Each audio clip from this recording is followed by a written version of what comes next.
Hello बच्चों, good morning. Again I am doctor P Pathak, PGT physics, Kendriya Vidyalaya OEF Hazratpur, Agra region. Today I am going to start unit and measurement, the second chapter of physics in class 11th, and I am taking a very important condition, physical quantity. Already you have studied about this physical quantity in 9th class, but now again we will take, because without starting the physical quantity we cannot start the chapter.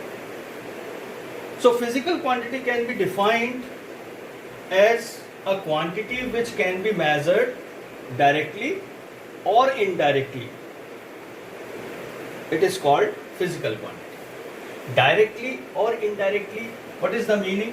Directly, we can take directly, we have taken, suppose, physical quantity examples I have taken here: the mass, length, time, speed, velocity. We can take also acceleration, temperature. So many kinds of quantities are there to represent our physical world, to explain the physical world conditions like laws, to make equations, to make formulas. All these physical quantities are used. Now I am going to explain these physical quantities are measured directly or indirectly.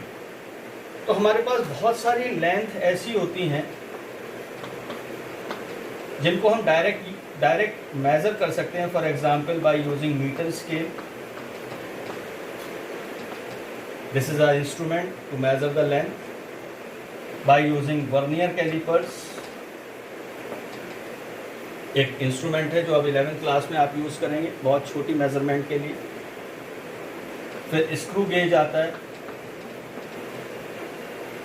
इसी के साथ एक और device है spherometer.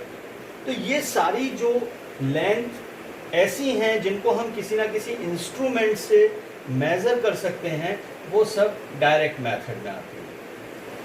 अब अगर आपसे कहा जाए कि भाई यहाँ से अर्थ से सन तक का डिस्टेंस कितना है वो निकालिए, या अर्थ से मून तक का डिस्टेंस कितना है वो निकालिए, उसके लिए फिर डायरेक्ट मेथड पॉसिबल नहीं है. उसके लिए हम कोई ना कोई मेथड बनाते हैं और उस मेथड के थ्रू हम उस लेंथ को निकालते हैं. इतनी बड़ी या बहुत छोटी, suppose size of a molecule, water molecule के साइज़ को निकालिए.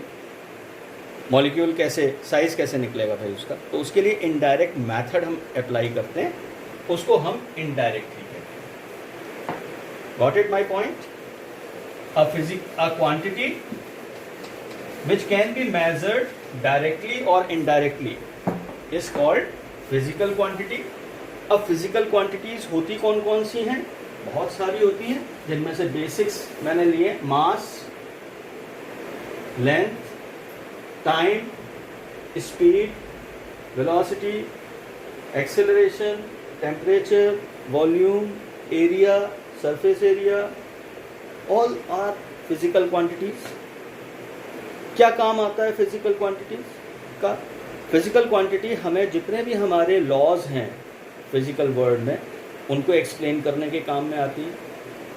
बिना फिजिकल क्वांटिटी के हम कोई भी लॉ एक्सप्लेन नहीं कर सकते.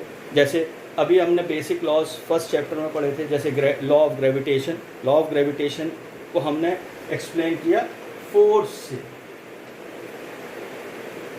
किया था दो बॉडीज के बीच में फोर्स ऑफ अट्रैक्शन.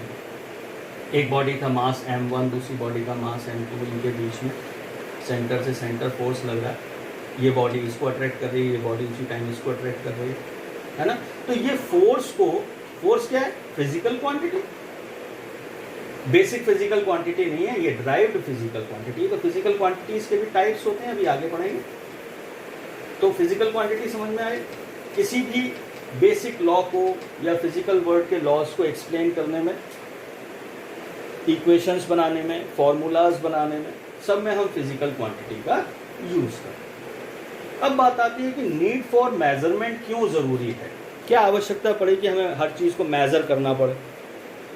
तो भाई अगर मेजरमेंट की ज़रूरत अगर नहीं है तो ट्रेड एंड कॉमर्स में हम काम ही नहीं कर सकते. आप बाज़ार से कोई चीज़ लेने जाएंगे, आपको पता ही नहीं होगा कि वो मीटर में आएगी सेंटीमीटर में आएगी, किलोमीटर में आएगी, फीट में आएगी। लेंथ की अगर बात करें, अगर हम मास की बात कर रहे हैं तो वो किलोग्राम में आएगा, ग्राम में आएगा, क्विंटल में आएगा, इजंट इट? तो ट्रेड एंड कॉमर्स में बहुत ज़्यादा ज़रूरत पड़ी फिजिकल क्वांटिटीज़ के मेजरमेंट की। डिवीज़न ऑफ लेंथ, मैंने आपको बताया, कहीं पर लेंथ, कहीं पर डिवीज़न ऑफ लैंड जो है गवर्नमेंट के हिसाब से वो मीटर में होता है, कहीं पर फिट में होता है, फुट या फिट, है ना, कहीं पर यार्ड्स में होता है, स्क्वायर यार्ड्स, ये स्क्वायर मीटर, ये स्क्वायर फिट। तो यहाँ पर फिर लैंड बिक ही नहीं पाती, हम कैसे खरीदते? पुराने ज़माने में भी कुछ ना कुछ चला करता था। ये सब जो हम बात कर रहे हैं स्क्वायर मीटर एंड ऑल, ये आज की यूनिट्स है।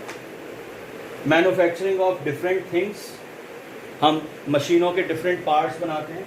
तो अगर हमें फिजिकल क्वांटिटी का पता नहीं होता, अब जैसे फॉर एग्जांपल कोई व्हीकल बनाने में हमारे पास कितनी फिजिकल क्वांटिटी है पार्ट्स बनाने के लिए, कि अगर हम उसका स्टीयरिंग बना रहे हैं तो हमें टॉर्क का भी पता होना चाहिए, टॉर्क कितना लगेगा, टॉर्क, फोर्स, है ना। और lastly, it has great significance in the field of science and technology. Without physical quantity, we cannot explain anything in science and technology. समझ ही गए होगे? कोई भी क्वांटिटी अगर हम उठा लें, मास, लेंथ, टाइम, फोर्स, वेलोसिटी, बिना इसके फिजिक्स चलेगी? नहीं चलेगी, मैकेनिक्स तो नहीं चलेगी। Clear? Now we will talk about the third thing, measurement of a physical quantity. किसी भी फिजिकल क्वांटिटी को मेजर करने के लिए हमारे पास एक और क्वांटिटी होना बहुत जरूरी है, that is called unit. Unit क्या होती है? It is standard quantity which is required to measure a physical quantity. Unit क्या है? Unit is a standard quantity with which a physical quantity of same kind is compared for measuring it. Very, very important, same kind, comparison of physical quantity by using a unit that is called the standard physical quantity. बिना इसके हम किसी भी physical quantity को major नहीं कर सकते। तो कंडीशन क्या है? किसी भी फिजिकल क्वांटिटी को मेजर करने के लिए दो चीजों का होना बहुत जरूरी है। नंबर वन, न्यूमेरिकल वैल्यू यानी कि नंबर, और नंबर टू यूनिट। जैसे हम एक फिजिकल क्वांटिटी ले लें, फिजिकल क्वांटिटी जिसको हमें मेजर करना है,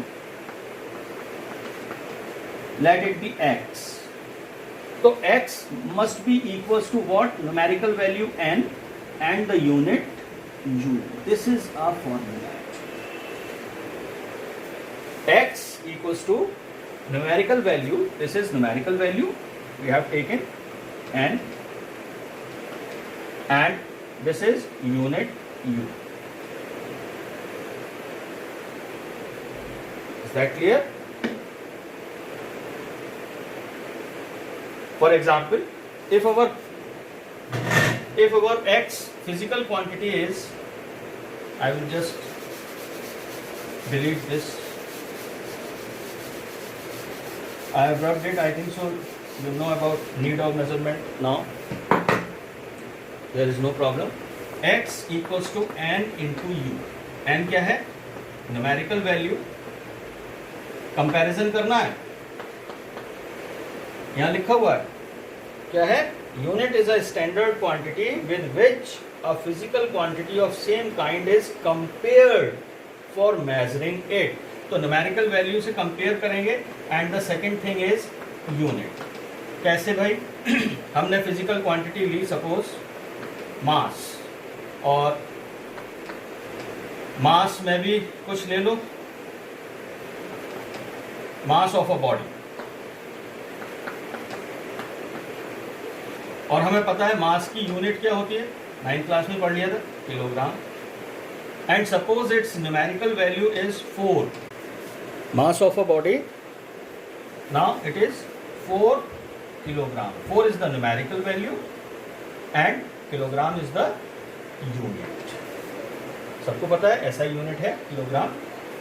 इसी तरीके से अगर हम लेंथ ऑफ अ बॉडी लें, length of a body, suppose if I take 2 and the unit is metre, तो हमें पता लग जाएगा कोई टेबल 2 मीटर लॉन्ग है, तो इसको हम एक्सप्लेन कैसे कर सकते हैं. Mass of a body equals to 4 kilogram का मतलब क्या है कि इस बॉडी का मास, जो भी बॉडी है यहाँ पर जिसका मास हम निकाल रहे हैं, वो 4 टाइम्स है 1 किलोग्राम के. क्या है?